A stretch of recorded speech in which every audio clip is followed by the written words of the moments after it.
Welcome to the Secrets of the Bible channel. Why was Moses' body never found? This is one of the questions that defies time and has been debated for centuries. The mystery behind Moses' story transcends what was revealed in the Bible. There are secrets and truths that remain hidden, at least until today. In this video, we will explore the narrative of Moses and all the mysteries surrounding this intriguing and miraculous character. Moses stands as one of the most notable protagonists in the entire Bible and perhaps in all of human history. His actions and words left an indelible mark on history in a profoundly positive way.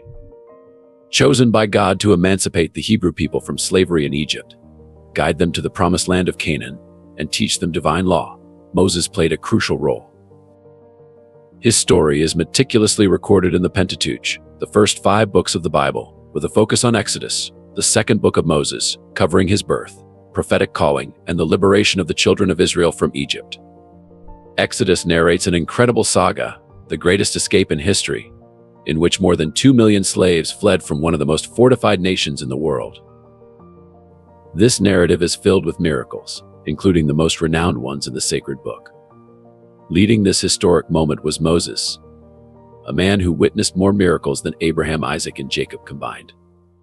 In addition to the miracles that occurred when God intervened on behalf of his people, some of these events may seem magical, such as the transformation of Moses' staff into a serpent. However, most of these events were clearly a manifestation of divine power over creation for the benefit of his people. Moses' journey is filled with examples like these. Let's delve into the details of Moses' entire journey until his death. Moses was born in a challenging period for his people, the Israelites, who had lived in Egypt for centuries. Initially settled there during the rule of Joseph, an ancestor of Moses who had been governor of Egypt, the Israelites went from a privileged life to slavery under the rule of the Egyptian pharaohs. To face this challenge, the pharaoh ordered the massacre of all Israelite children, fearing the rapid growth of the population. Moses' family was determined to save him from death. Initially, they hid him, but soon they realized the need for a different plan. Moses remained hidden for 3 months, and when they could no longer keep him a secret, his mother placed him in a papyrus basket and hid him among the reeds at the banks of the Nile, while his sister watched from afar. The child was found by the daughter of Pharaoh Ramses II, who was bathing in the river. The sister of the child offered to find a nurse for him, and his own mother was chosen to nurse him.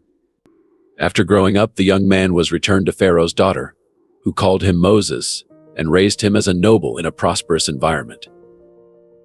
Thanks to this dramatic situation, the son of an Israelite slave was raised as a prince in Egypt. Despite his status and luxurious lifestyle, Moses always maintained a connection to his roots and sympathized with his enslaved Israelite compatriots.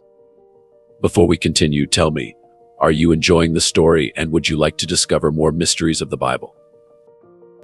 If the answer is yes, subscribe to the channel to receive all the stories and secrets of the Bible.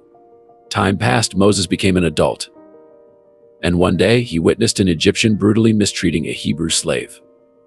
Outraged by this injustice and cruelty, Moses took control of the situation and, thinking no one was watching, killed the Egyptian and buried the body in the sand to hide the evidence.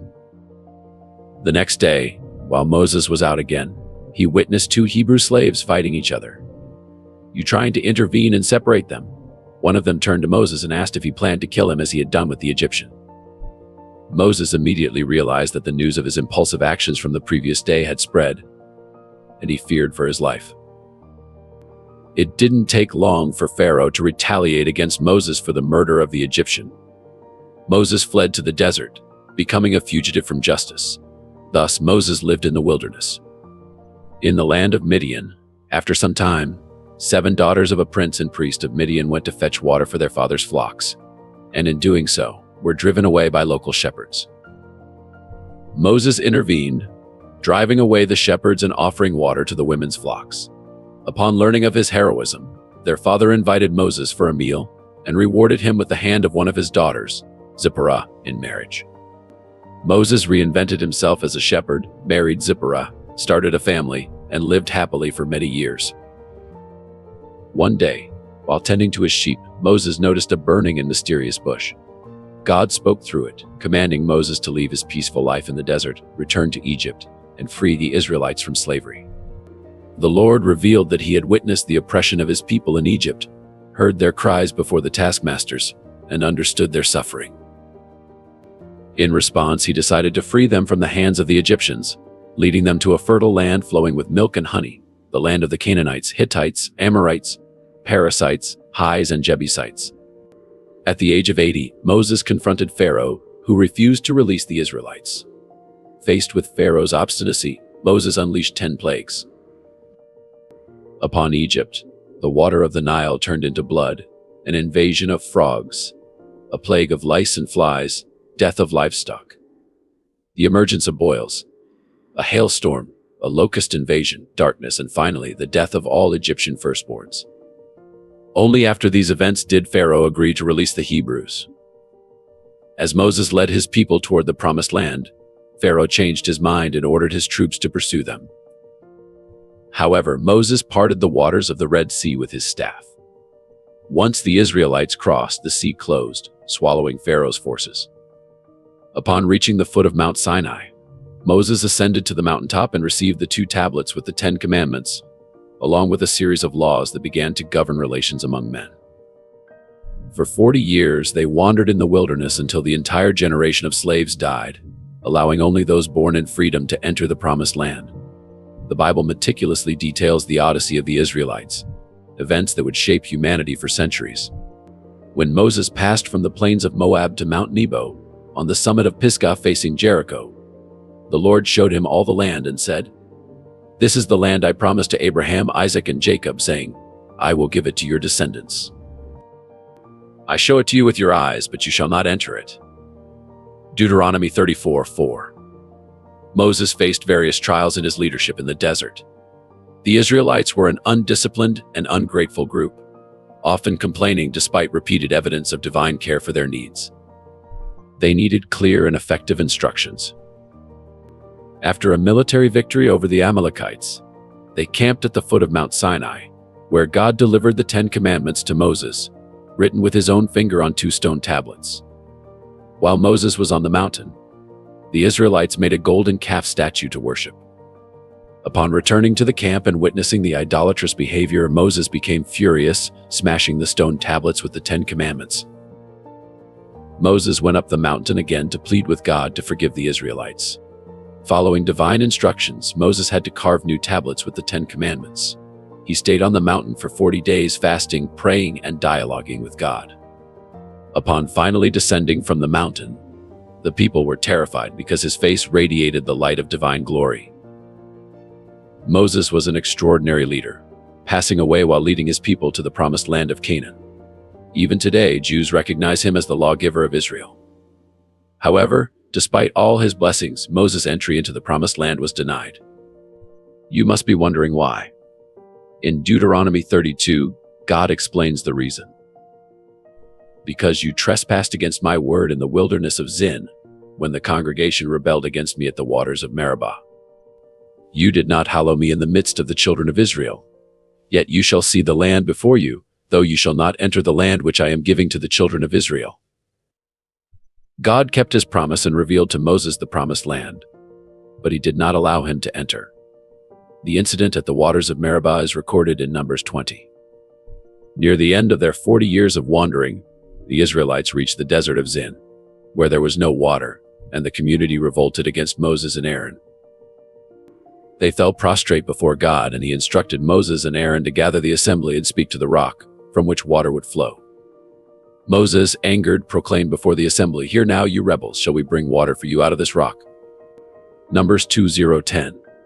He then struck the rock twice with his staff, and water gushed out as God had promised. However, God immediately declared that due to their lack of faith and failure to honor his holiness, Moses and Aaron would not lead the children of Israel to the promised land. Verse 12, the punishment may seem severe, but upon closer examination of Moses' actions, several mistakes become evident. He disobeyed a direct order from God, who had instructed him to speak to the rock, but Moses struck it with his staff. Previously, in Exodus 17, God had instructed Moses to strike a rock to bring forth water, but the instructions varied here. God wanted Moses to trust him, especially after so many years of close relationship. Moses did not need to use force. His simple obedience to God and trust in the fulfillment of the divine promise were sufficient.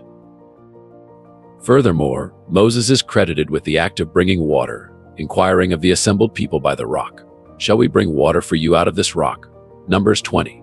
Moses seemed to credit himself and Aaron with the miracle's merit rather than attributing it to God.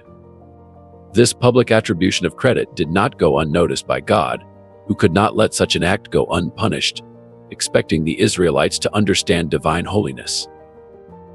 The rock providing water is symbolized in 1 Corinthians 10 as Christ. The rock was struck in Exodus 17, just as Christ was crucified once, Hebrews 7. Moses' speech to the rock in Numbers 20 could be interpreted as a representation of prayer. Jesus was wounded once and continues to offer living water to those who pray in faith. However, when Moses struck the rock in anger, he compromised the biblical typology and indeed symbolized the crucifixion of Christ once again. The punishment imposed on Moses for his disobedience, pride, and misrepresentation of Christ's sacrifice was severe. He was prevented from entering the promised land, Numbers 20. Surprisingly, we do not witness Moses complaining about his punishment. Instead, he persisted in leading the people faithfully, honoring God and his holiness. In his compassion, God invited Moses to Mount Nebo, where he revealed to his beloved prophet the promised land before his passing, Deuteronomy 34. The account of Moses' death remains unanswered. One of the great mysteries of the Bible. Although we know he died at the age of 120, his eyes did not weaken and his strength did not fade. Moses was in his fullness when called to the celestial dwelling.